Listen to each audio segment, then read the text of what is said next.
and welcome back to Mexican-American Latino Lens Live podcast. I'm your host, Yasmin. I'm a huge movie fan, and I'm joined by my co-host, Dr. Jose Luis Ruiz, who's an author, director, dentist, and the founder of both the Mexican-American Cultural Education Foundation, as well as Dr. Ruiz Productions. Dr. Ruiz, how are you doing today? I'm doing really good. Very, very excited. Today we have royalty. We have one of the most acclaimed writers, Latino writers in the world, Josefina Lopez. Of course, we all know Josefina for Real Women Have Curves, but she's written many other very, very important pieces. And, you know, just recently, in the past few months, she had huge success in Hollywood with Real Women Have Curves in Hollywood, Broadway in New York, you know, with the Real Women Have Curve. And I know I've heard so many great things, and I know some of my good friends were in that play. So exciting stuff today. We're very, very happy. And of course, also we're so happy to have Yelyna de Leon. Yelyna is an amazing director, writer as well. My gosh, I mean, she has a MFA from USC, which is, you know, quite an accomplishment. Yeah, go Trojans! You know, I used to teach at USC for many, many years, and of course, she also has Chicano studies from UCLA. So quite a brilliant young director, and well, we're very, very excited today to talk about one of their projects, which is 20 Pounds to Happiness. It's a fun movie, and we want to promote. We want to make sure that we remember that the Latino stories need, you know, your friends. I mean, need your support because it's very, very tough to make these movies. Like Hollywood, I mean, quite honestly, Hollywood rejects Latino stories. They don't really support, you know, they don't pay for it. So we have to, as independent filmmakers, we have to make them, and it's very, very tough. And we need your support. So please pay attention to all of this podcast. And if you want to see more of your people in the screen, you have to go see us. You have to go see it in theaters. So this is what this podcast is all about, to you know, make you aware of this amazing project. So now that I did a little introduction, I would like to ask, before we play the trailer, and of course we talked to this brilliant women, I would like to ask my co-host, which we know already, all of you know that she's a movie aficionado. And, you know, I don't know, very opinionated in my opinion, but we want to assertive. She's very assertive. And so tell us why you love this movie. I felt like it's a really entertaining story overall, and I really liked how there was a lot of women in the film, and I feel like you don't kind of see that perspective, especially Latina women. I thought that was really fun, and I just felt like the writing was so authentic. And you see like all these different personalities being brought to life. And I thought it was just a very enjoyable story overall. Thank you. Yeah, of course, that's Josefina's work, but also the director who did such a great job, Yelyna. So, well, let's talk. Well, I mean, although, you know, I'm a humongous fan of Josefina, but I want to start with Yelyna because she's the director of this movie, and I want to hear. Before we do that, show me the trailer. There's the trailer. You see, I tell you. What would I do without Yasmin? Yasmin, you're right. That's the right order. Let's play the trailer. Who else has something to share? I just wish she could all support me at home. Maybe then my mother would stop calling me fat. I have an uncle in Tijuana. He specializes in gastric bypass surgery. He was willing to do a 4-for-1 deal. Who's with me? You tried, you know, eating less? And I've tried every diet, every pill. For this type of surgery, you have to be at least 100 pounds overweight. So I actually need to gain 20 before I can lose 100. Leave it to the fat girls to find a way to lose weight by gaining weight. You're only 20 pounds to happiness. Hey, I love you, Gary. You're my soulmate. We're gonna have some really cute kids. Don't talk about your ex. I think we should move in together. I have changed my mind. Why not? You're perfect just the way you are. Who is Gina Tormenta? That's my ex. Gina, I think we have something really good going on here.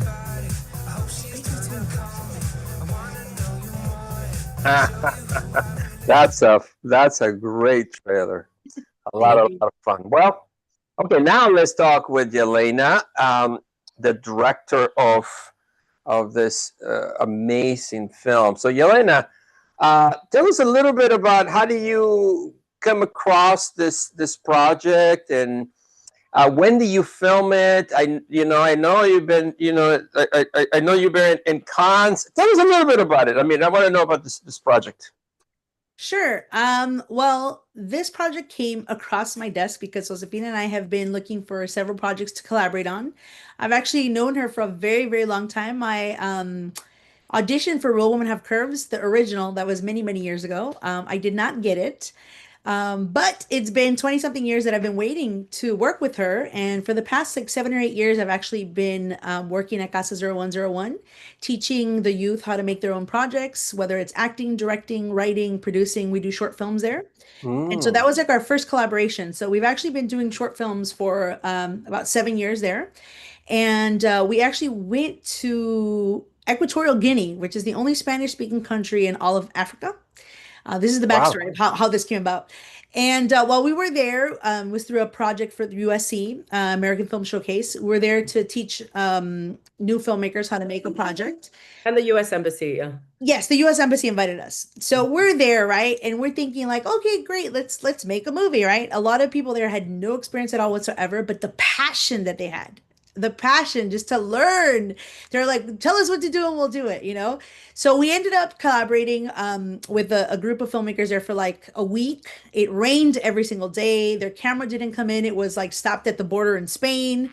So we ended up shooting on our cell phones. So Josefina and I use our cell phones. There was no internet. I mean, zero. I mean, talk about no resources, right? But it was an amazing film that we screened. It was actually 13 minutes. We did all, within a week.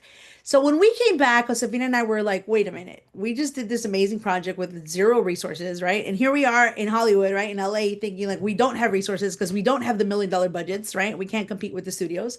So I said to her, can you share a project that you think is shootable? We should just do our own like a feature. So when I read the script, I could not put it down. I just was like, in one shot, I just read it. I said, I absolutely love it. We have to make this movie. What are we gonna do? And I think that's where it just started, where we just said, you know what, if we could do that with those circumstances, we could do anything. And actually, that's what we did. We did a whole feature film in 15 days. We shot it in May. We were on a TV schedule, actually, because June. We shot it in June.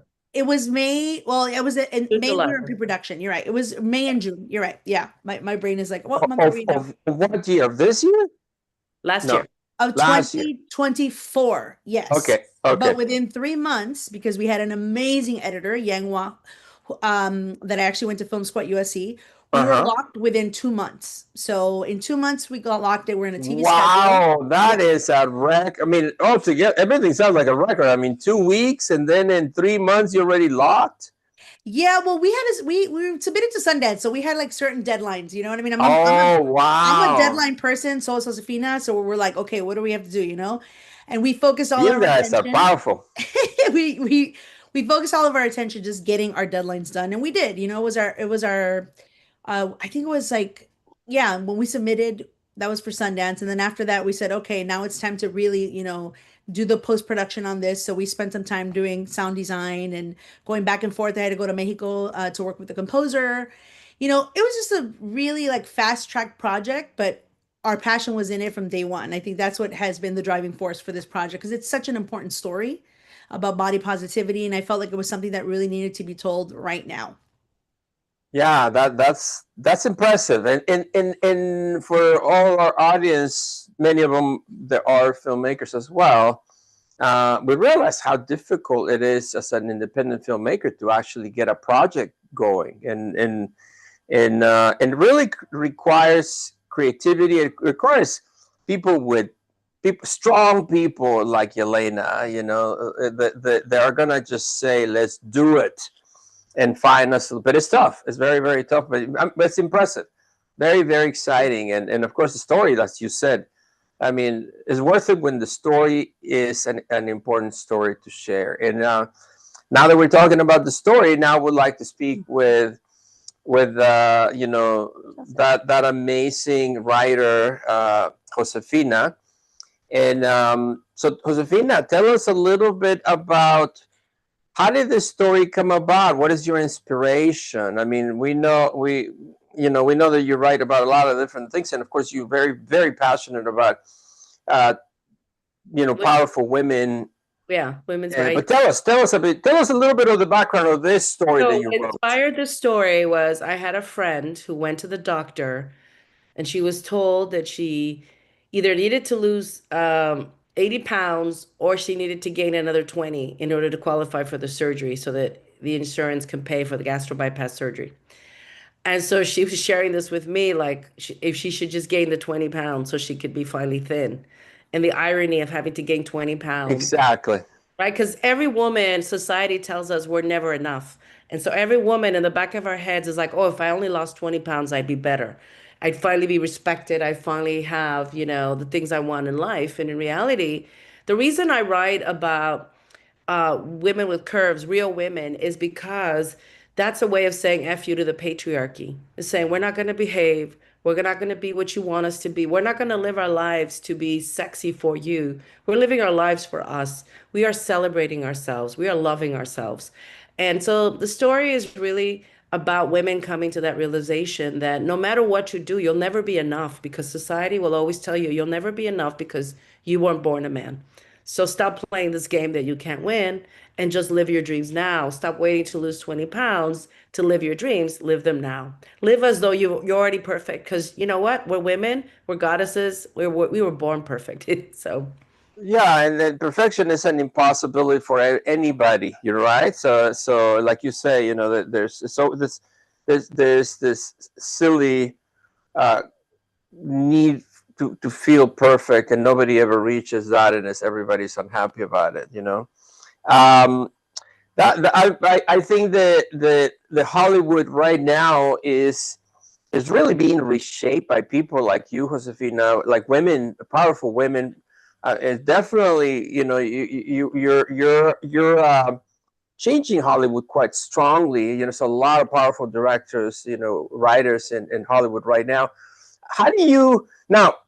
But let's be honest. I mean, Latino writers have much more difficult because they don't want to hear our stories. I mean, how do you get Hollywood to listen to you? I mean, certainly you've already done very big budget Hollywood films with superstars. You have to stop waiting for Hollywood to listen to you and take yourself seriously. I started telling my stories because for me they mattered. Hollywood will always render indigenous people invisible because that's the goal, is to make us invisible, is to make brown people invisible, is to always center whiteness and always center maleness. And for us to kind of say, oh, I want a shot, I want a spot. No, you don't wait for your turn. What you do is you create your own reality by saying, I matter, my stories matter, I'm going to tell my stories from my point of view where I'm the hero and heroine of my story, because it takes so much dignity and courage to always be the bad guy in a white man's story.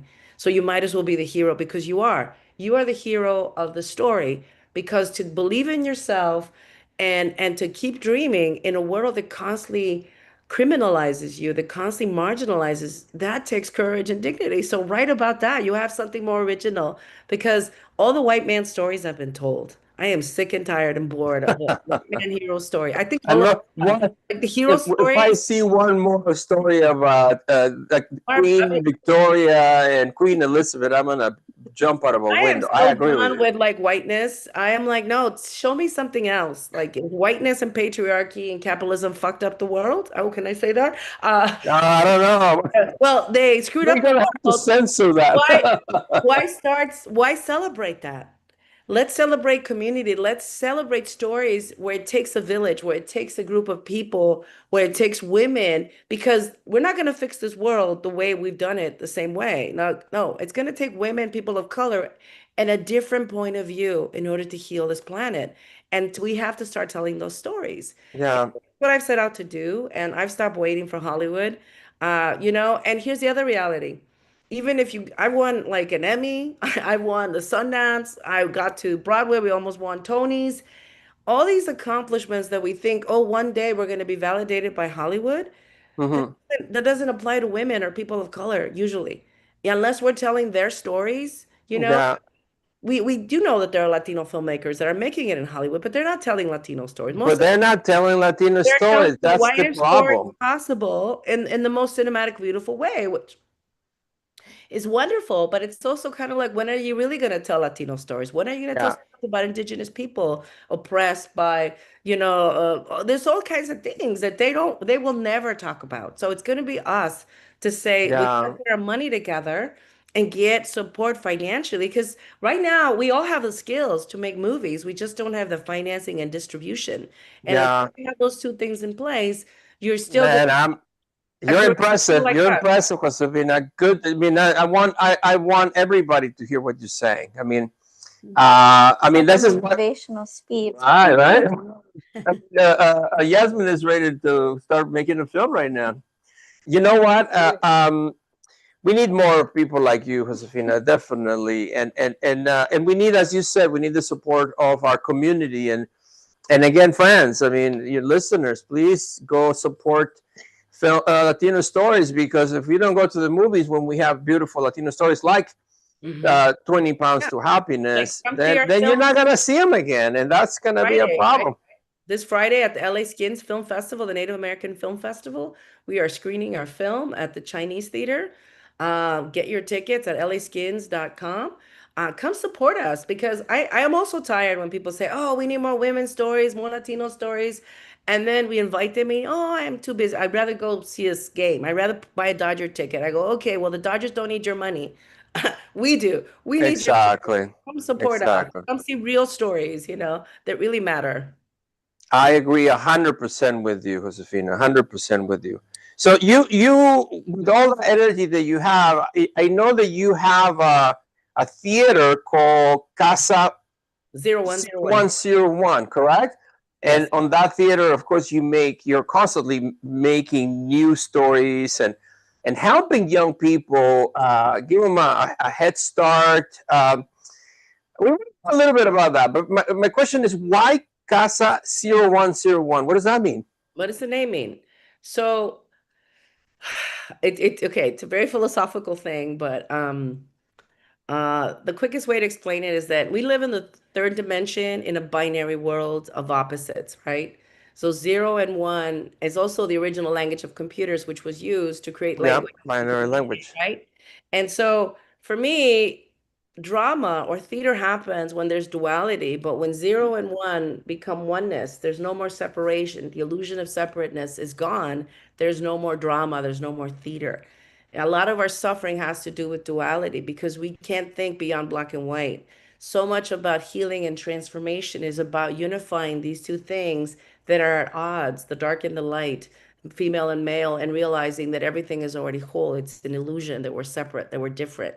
And this is also what's used against us, to divide us and to overpower us and displace us and marginalize us. This duality of like this conflict. So for Hmm. me, Casa 0101 is the home for us dealing with these dualities and making them whole again. I mean, I teach a lot of classes in writing, and in Hmm. writing we deal with trauma, because trauma separates you. But in writing and creating art, we bring this wholeness back together. Art brings everything and makes it whole again, which is what Hmm. the arts are. And that's why we Mm. have this theater where we do that. And where is this theater in Boyle Heights? It's in Boyle Heights. It's in the neighborhood I grew up. It's across the street from the Hollenbeck Police Station. And we Mm. present plays year round. We have free acting classes for children. And Wow. like I teach writing, and I mean the class that I teach would cost you three, four, $500 at UCLA. Hmm. Teach it for like $60 or $80, $100, right? Depending what you can afford. And also if you're a Boyle Heights resident. So I want to bring all this knowledge and wisdom that takes thousands of dollars and years of experience and share with my community, because there's so much gatekeeping in Hollywood that I'm like, Oh no, yeah. Oh everything yeah. I'm going to share, I'm going to give it away, right? Mhm. Because it's going to take 1,000 stories to transform the image of Latinos, right? Why is it that, like, I've been at this for years and years, and we're still the criminals. We're still the bad guys. Yeah, yeah, yeah. Leave it. We keep thinking, okay, now it's our time. Now it's coming. Now it's coming, Yeah, and exactly. decades go by, and it's still the same. But And again, we need to work together. No question the about it. history of cinema, the history of cinema shows you that cinema was used as propaganda to justify the stealing of Mexico. Mm-hmm. It created the image of the Latino as the bandido to make the white man the cowboy and the hero and the savior. So Mm-hmm. Hollywood is set up so that white people are always the heroes to justify the colonialism, imperialism, capitalism, patriarchy, and for us to be brainwashed into thinking that's the way things are. And so it's a big monument, it's a mountain to climb to try to change all those narratives, all those stories that constantly turn us into the bad guys. We are not the bad guys, we are the heroes. And for me, when I decided that I was going to be the hero of my life and all my stories, my life transformed because I went from seeing myself as a victim to being the winner. I declare Mm-hmm. myself the winner. And in that mentality, I'm able to create so many things that require so much money usually because my creativity can then say, no, I'm going to look things in a different way. And out of that, you can come up with so many amazing ideas that are fresh takes on reality. And that, I love it. I love it, Josefina. Um, Yelyna, tell us a little bit more about your film. Um, so you guys, locked it 3 months after you filmed it last May, right? And what has been happening since? And right now, you're doing a special screening. Are what else is going to happen with this great story? Well, we've been on the festival circuit, so we actually started at Cannes, which was amazing. It was such a great experience to be there with the film. So we started there, then we came here for the LA premiere at La Leaf, which was also La Leaf. Oh, you premiered at La Leaf. yeah, Nice, we were at nice. La Leaf, so that was great. And then from there, we went off to, I mean, we've been here, there, everywhere. New York Latino Film Festival, which was just amazing. We were also at the Urban Film Festival in Miami. And then we went to the Atlanta Latino International Film Festival, which I actually won the Best Actress Award in a feature for, which Wow! was freaking happy. Congratulations. Yeah, that Yeah, was yeah. Because we amazing. haven't said that, right? I mean, I've been talking to you to you like a director, but you're also the star of the film. I am, Yeah. and I have to say thank you, Josefina, because she's somebody that always challenges me as an artist, that, an entertainer. I'm always looking for projects that actually challenge me because when you're typecast as an actor, which I have been. I've played a chola and everything. We actually just celebrated the 25-year anniversary of Resurrection Boulevard, and a lot of people were like, "Wait, that was you in the pilot?" I'm like, "Yes, that was me." They're like, "Oh wow, I didn't know that was you." Yeah. So I've been Eh, playing the same roles in Hollywood because they're Yeah, there. maybe our friends don't know, but we've seen you in lots and lots of shows. You know, um,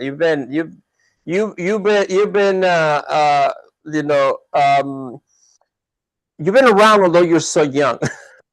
You've been in a lot of shows, so I I mean, also you're very started young. experienced. You're very I experienced, and it was very interesting. I was reading your bio, and I realized that the Hollywood came to you.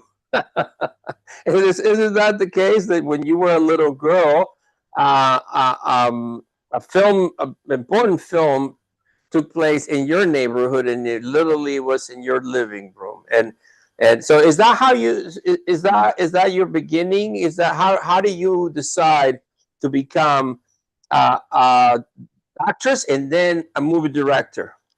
That is exactly what happened. Hollywood came knocking on my door, and I was a translator for my family. So they were asking if they could come shoot in my house. And when I was telling my grandmother, yeah, they want to come shoot here, she was thinking shoot like balazos, like she was like, oh no, tell him no, And then I had to go back downstairs and talk to the guy. I didn't know he was a location scout. And he was like, no, tell her we have $400. So I had to go back upstairs, and I'm like, oh, Wita, they said they have $400. And she's like, bueno, dile que pasen, que pasen. Dile que sí ahora. Ahora sí, pero primero que no, pero ahora sí. So for a whole week, I had the entire cast, the late Dennis Farina, it was actually a TV show. It was a really awesome primetime network show, NBC, which took me years to get on primetime network, but I did it with Will and Grace, so I'm so happy for that. Congrats, Um, congrats. But yeah, that was the start of it because I couldn't believe that I ended up becoming an extra on the show. And a week later, it was on television and I'm seeing the image on there and I know it's my hand and I know that that's me, I'm an extra. But I was like, how is that happening? So I think it just planted that seed of like, figure out how to do this, whatever's happening here. It was magic to me. That's what it was. And I just absolutely loved watching movies. It was something that when I was a kid, my dad used to take me in Mexico to go see double features of like India Maria, a lot of comedies, things like that. So I just absolutely love movies. In Chicago, you can't really go outside in the winter, so all you do is watch movies. So I was really just watching a lot of television and a lot of films. But there was never anybody that looked like me, or anybody in my family. It was always even in the telenovelas, as you know, it was always the blonde, blue-eyed people. So here I am, like I was so like just hungry for work that would represent, my story and someone like my family. And so that's what I did. I went to high school for musical theater, and then after that, like you said, I went to UCLA. I did Chicano studies, but also theater and film and TV. And I've been, I just love learning. It's just something to nonstop. Every project's very different. And so when Josefina was like, hey, why don't you direct this and star in it? I was like, wait, what? I didn't hesitate, but I thought about it and I was like, wow, we'll talk about a challenge, and talk about an opportunity that I literally have been waiting for. And Hollywood's not going to do that for anybody. So I do have to say, gracias, Josefina, because she has opened a lot of doors. She has created a lot of work for a lot of people that have nominations, that have actually won, that have become stars. She's a star maker. That's right. And that doesn't happen. She's a star maker. I agree. I mean, certainly America for her, I'm sure it should be thankful, amongst many others. I mean, yeah, I know I'm so grateful because I'm like, everyone's like, wait, you directed it and you started? And I said, yes. But it was one of those things too. Like we did consider other actors, but honestly, right now, everybody's so thin in Hollywood. It's very hard to find anybody with curves. Yeah, that's the reality. So tell me something. What do you have? I mean, our time is running out, and I would like to know what do you have in store? What else are you working on right now? Well, right now, after we finish the vessel route and hopefully, have this movie out next year, 2026, that is the goal. We will be doing a show called Hollywood Chola. It's a one-person show that I starred in, that Josefina Lopez wrote, actually. It's a really fun Hollywood Chola. Love it. Look at that. Show. It's a one-person show. So we'll be in Studio Luna, which is Boyle Heights. Yeah. In January for 2 or 3 weekends. So look out for that. And then I also have an album that's releasing called Hollywood Chola, which Josefina and I actually wrote the lyrics, but I'm singing on it, and it's everything from ranchera to cumbia to house music. You're kidding me. You're a singer too? Oh yeah. My father. And what inspired you should have sent us a little taste of it, so our audience can hear it. You know what inspired it is because there's plenty of women, we get really pissed off because there's so much sexism, and we go get drunk and then we sing "I Will Survive," and we need other songs to get drunk. survive, right? So what songs do women sing? And that's how this album came to be. Yelyna, tell them your IG and everything and where they can follow you us can follow so that us. we get that. And yeah, you can follow us at me at Yelyna De Leon, and then at Hollywood Chola, and at 20 Pounds to Happiness. I made it very, very easy. But to answer your question, my father was a musician, so really, he passed away in 2009. But right now, I feel so I don't know. I feel like I'm finally the person that I was meant to be as a little girl. So I just want to say thank you. And I want to just ask our community to support us, because these projects are really, really important. Your film is also very, very important. We all have to support each other. We have to show up, especially on opening weekend. It is free to share a social media post. So please, that's the other thing, I ask you, please follow us and go ahead and share so that people can find out about all the projects that are coming up and where they can find it, because we really, really do need your support. Because the marketing money that Hollywood has, we don't have, unfortunately. That's right. So that's why they mostly do marketing. They hardly make movies. They do marketing. That's right. But there's power in numbers, and numbers we do have. So I will say that. Please, let's come to your movie this Friday at 7 p.m. Yeah. Early Skins. laskins.com. Get your tickets, okay? All Small right. Chinese Theater. We'll see everybody there, and it's going to be a fun Q&A And and it's a after party party. afterwards, so you have to come. I think you're taking Yasmin's job, because she's about They're to doing a great job. she's about to tell us everything about where can we go see this beautiful film. So we want you to we want to hear from your voice, Yasmin. So tell us, where can we learn more about how to go support this beautiful work? Well, it's gonna be hard to follow up them, but they can go. Everyone can go follow Yelyna de Leon on Instagram, exactly how I said it, and then 20 Pounds to Happiness as well on Instagram. And you can also go see their screening on Friday at the Chinese Theater at 7 p.m. 7 p.m. We're still in the festival route, so I suggest everyone go buy their tickets at laskins.com, and you can go ahead and support authentic Latino stories. And I just want to thank everyone for joining this episode of Mexican-American Latino Lens live podcast, where we celebrate filmmakers and their resilience and their stories. And I encourage everyone to follow us at Dr. Ruiz Productions on Facebook, TikTok, and Instagram, where you can get all the latest updates as well as see all their collaborations with other filmmakers on their stories. And we'll see you guys next Wednesday, for Adventure Tom. That's right, and don't forget the submissions for the Mexican-American Film and Television Festival are open now, and the early bird ends on November 30th. So the sooner you guys get it, I don't know, you get a little cheaper if you submit now. And the Mexican-American Film and Television Festival has become huge. Last year we had over 1,000 people attend, and we had great films. And actually, would love to have your films in our festival. So please let us know, because we would love to have you there.